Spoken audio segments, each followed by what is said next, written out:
Hello everybody and welcome back to another video. In today's video we'll be taking a look at the 2024 presidential election, and this episode will be focused on Arizona.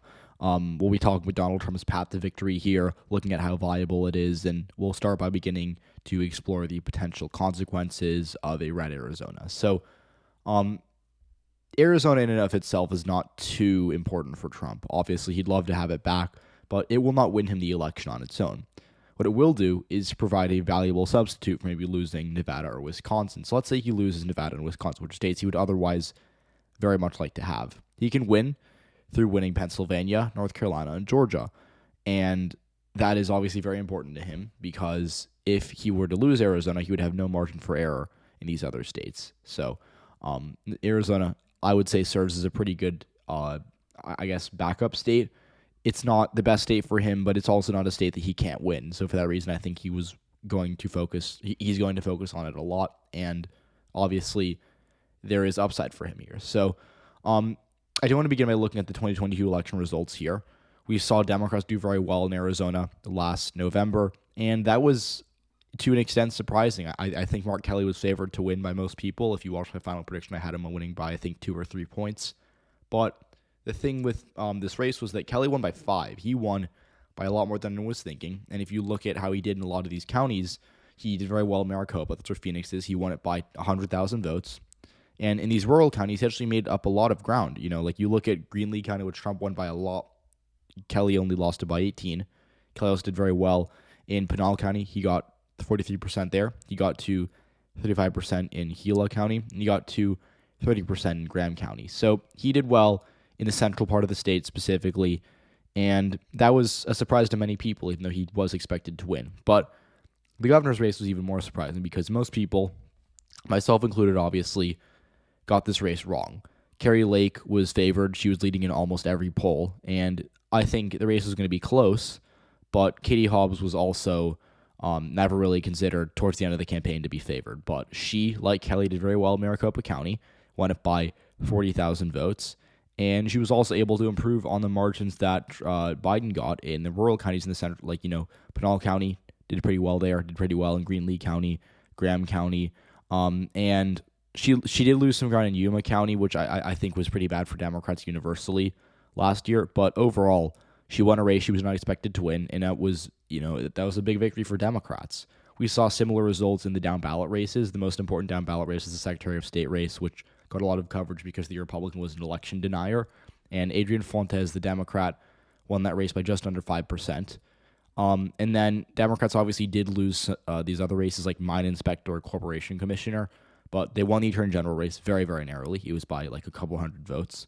And then the only contested race they lost was the SPI race, Superintendent of Public Instruction, with which Tom Horne beat Kathy Hoffman in. Kathy Hoffman obviously was the incumbent Democrat who won by 3% in 2018. She went down. So that was the only, bad moment for Arizona Democrats last year. But it was a race that I think was not too consequential. So they had a really good year.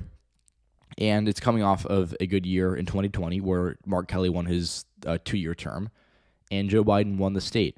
And Joe Biden became the first Democrat to win Arizona since, I think, 1996, maybe 1992. It was one of the Bill Clinton terms. But either way, this was an impressive showing, and he did very well in Maricopa County. That's the biggest county. It's kind of the best indicator of how Democratic performance is. But he won Maricopa County by 45,000 votes. And again, he is someone that I think really fits well with these suburbs of Arizona, and that's why it is hard for Trump to come back. So just to kind of look at the results in depth here, Donald Trump, I think, really shot himself in the foot here. He definitely could have won Arizona. He definitely had many chances to make it up, and he just came just short, which was very painful for him, I'm sure. But I would say an example of this is probably insulting the McCain family. Obviously, the McCains are a very influential family in Arizona politics. John McCain was a longtime senator. He last won in 2016 before he passed away in 2019.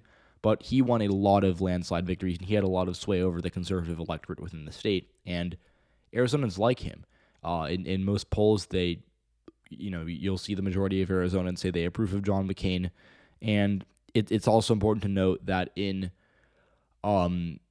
Trump's initial victory in 2016, he was able to win, but he did not receive the endorsement of John McCain, and he won Arizona by a lot less than Mitt Romney did 4 years prior. So Trump was always, I would say, kind of picking fights, didn't need to pick within Arizona just from a purely electoral perspective. And obviously, it didn't cost him in 2016, but it did cost him pretty significantly in 2020. So that's one example. I'd also say that Trump really, just his campaign in 2020 became one that did not fit well with the suburbs. We saw this as almost every county, suburban counties swung towards the Democratic Party. Go to any swing state, Texas, right? You go to Austin, these counties swung left. Go to Georgia, Atlanta, these counties all swung left. Even Florida, which trended right. Jacksonville, which is kind of the most suburban area of Florida, trended left. And then you look at these massive swings in the East Coast. DC suburbs zoomed towards Biden, and that's what allowed him to win. And also Philadelphia suburbs, they were pretty good for Biden. That's what allowed him to win Pennsylvania. So Donald Trump did well with a lot of voters, right? Hispanic voters in South Texas, Appalachian voters in Ohio. He did not do well with suburban voters, and that's why he lost a lot of these states, including Arizona, which, again, wealthier state, more suburban state, and very spread out. So that is why he did not win Arizona. And for him to win it back, he's going to have to fundamentally change his campaign, and I'm not sure he's being able to do that because when you look at the way he's been running his campaign so far, a lot of it's, relitigating the 2020 election. A lot of it is looking at things that aren't necessarily validated by experts on other things. And again, this isn't me critiquing Donald Trump. Obviously, I want no part of that for this channel. But realistically, the election denialism was really toxic for Republicans in the suburbs last year. And I think if Trump were to run on it again, he'd really, really be hurting himself. And so that would obviously be a gift to Joe Biden. But let's talk about a scenario in which Trump does win Arizona. So I would say the first thing you'd have to do is cut back on the 2020 election talk. Obviously, the more Republicans talk about 2020 and the less they talk about kitchen table issues, that's beneficial for Democrats. So Trump should really cut back on the 2020 talk. He should also, in a state like Arizona specifically, I think he'd really be benefiting himself if he were able to move away from the personal grudges against the McCains. And I think if he talked more about taxes, right, like lowering taxes for Americans that are both middle class and upper, right? Because obviously Trump's not going to run on tax cuts for the rich. That's not who he is. But he is going to potentially run on tax cuts in general. And I think that if he can specify they're for middle class voters, that's still going to help him in the suburbs. Because again, suburbs love tax cuts. They love fiscal conservative, which obviously Trump is very much in line with. So I would definitely say that there are things Trump can run on that aren't going to be toxic to him in Arizona. But he's going to have to be very careful with the way he does it. Because this is a left-running state with a lot of the voters that did back Democrats last year because they were so turned off by the slate of Republican candidates. So Trump will definitely have his work cut out for him, but it is possible. So let's just look at some exit polls here.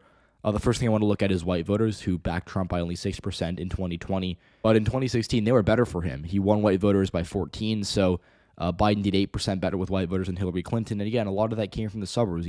Arizona is a pretty diverse state, but the white populations a lot of them are in the North Phoenix suburbs in Maricopa County, and that obviously trended left in 2020. So that's one part of it. Another part of it is when you look at the voters that consider themselves independent or moderate. So I don't know where they have moderate. Oh, here they go. I skipped it. But moderate voters in 2020 backed Biden by 35. Independents backed him by 9.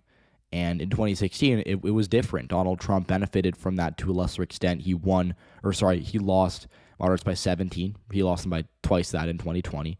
And then if you look at independents, he actually won them in 2016 in Arizona. So I would definitely say that there were swings towards Joe Biden with voters in the center. Obviously, not all independents are in the center. Maybe some of them are just not really affiliated with the party, but moderates certainly are. And Trump lost them by 17 in 2016 and 35 in 2020. And then another thing to look for, I would most definitely say, is just what the exit poll itself says for suburbs. Suburbs voted for Trump by 10% in 2020, which in Arizona is a pretty bad number for Republicans. But in 2016, he won them by 16, which already in and of itself was a pretty bad performance. Romney won these by at least 20, if I had to guess. So that obviously is very, very concerning for Republicans that they're losing so much ground in the suburbs of Arizona. And then one more thing I do want to look at here just briefly is candidate quality. And again, you like in 2016 we didn't have specific exit polls like this that asked the exact same things, but Arizona specifically really wanted a strong leader and good judgment, and obviously strong leader voters preferred Trump by a lot, right? Like he won them by 74%. That's a pretty big margin. But good judgment voters who made up slightly more of the electorate preferred Biden, and Biden also won the remaining two electorates. He won voters who care about people, voters who wanted a politician that care about people like me, and voters that said they wanted the president to unite the country. They also were very favorable to Joe Biden. So Trump won this one demographic. This is only a quarter of the battle, as you can see. So Donald Trump, I really think he's not a great candidate for Arizona. He can do well maybe with Hispanic voters in Yuma County, which obviously was a county that has been trending right for a while. But in Maricopa, in those suburbs of Phoenix, he is really, really just not the best fit for Republicans. And I think that if he's going to win it back, he's going to have to really change his policies, his attitude, and his general campaign. So for now, I'm going to say he probably won't win Arizona. Obviously, maybe Biden has some self-inflicted wounds that could definitely come into play. But for now, I think Trump can win it, but will likely not. So that is my Arizona video. We have our final episode coming out in 2 days. It's going to be on Nevada, and stay tuned for that because that's going to be a very interesting one. So thanks for watching, and I hope to see you all in the next one.